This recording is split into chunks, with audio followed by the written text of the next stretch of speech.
பாவலர்கள்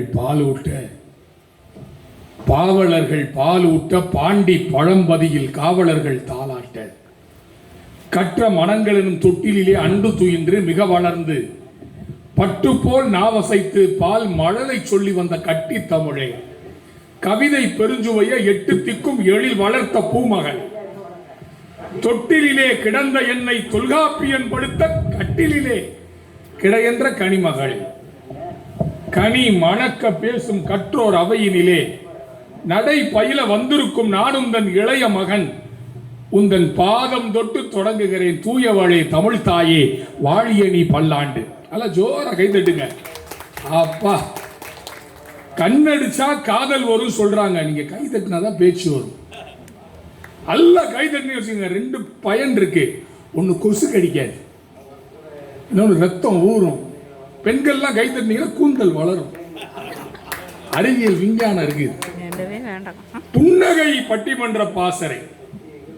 ஏன்னா சிந்திக்க தெரிந்த மனித குலத்துக்கே சொந்தமான கையிருப்பு வேறு எந்த ஜீவராசிகளும் செய்ய முடியாத செயலாகும் இந்த சிரிப்பு.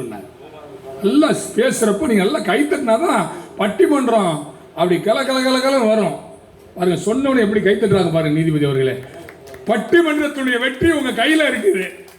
ஆகா, புன்னகை பட்டிமன்ற பாசறையினுடைய நடுவர் பெருமகனா 1000-10,000 பட்டிமன்றங்களை நடத்தி தேமதுர தமிழோசை உலகமெல்லாம் பரவும் வகை செய்து கொண்டிருக்கிற ஐயா புலவர்க்கரசர் அவர்களே, பாரி ஐயா அப்படின்னா சங்க இலக்கியத்தில் பெரிய வள்ளல். நம்ம ஐயா பாரி அவர்கள் இலக்கிய வள்ளல், மருத்துவ வள்ளல், சமுதாயத்திற்கு சேவை செய்கிற வள்ளல்.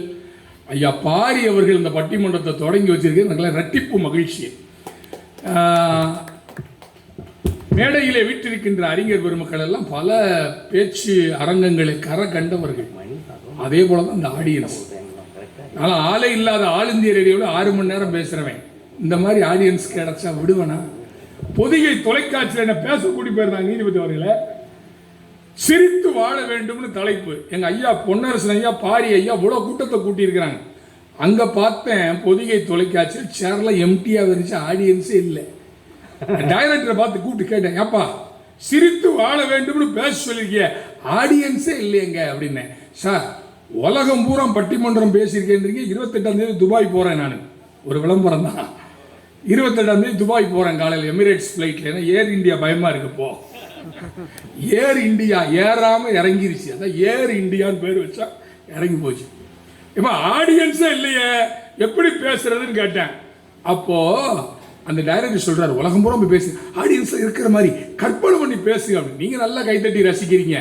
ஒரே ஒரு கேமராமேன் சிக்கினாரு. ஆஹா, ஒரு ஆடியன்ஸ் கிடைச்சிருக்கிறாங்க அப்படின்னு அந்த கேமராமேனை ஃபோக்கஸ் பண்ணி ஜோக்கா சொன்ன நீதிபதி அவர்கள் கடைசி வரைக்கும் அந்த சிரிக்கவே இல்லைங்க. என் காது தேவையா அவருக்கு 40,000 ரூபாய் எனக்கு பேமெண்ட். அந்த செக்கை கூட நான் போய் வாங்கல. இந்த கேமராமேனை தான் முதல்ல போய் பார்த்தேன். ஏப்பா ஜோக்கா சொல்றேன், சிரிச்சு வைக்க கூடாதா அப்படின்னு.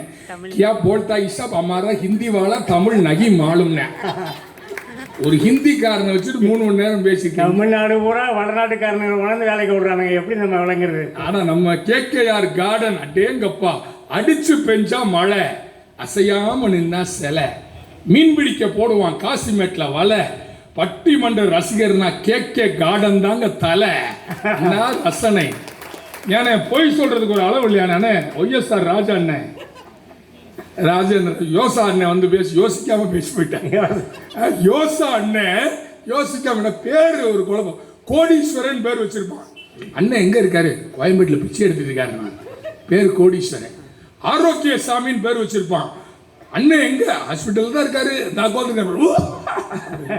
பேர் ஆரோக்கிய சாமி. வெள்ளச்சாமின்னு பேர் வச்சிருப்பான். நெல்சன் மண்டேலா அக்கா பையன் மாதிரியே இருப்பான். ஆனா எங்க அண்ணன் யோசா யோசிக்காம அவர் சொல்றாரு.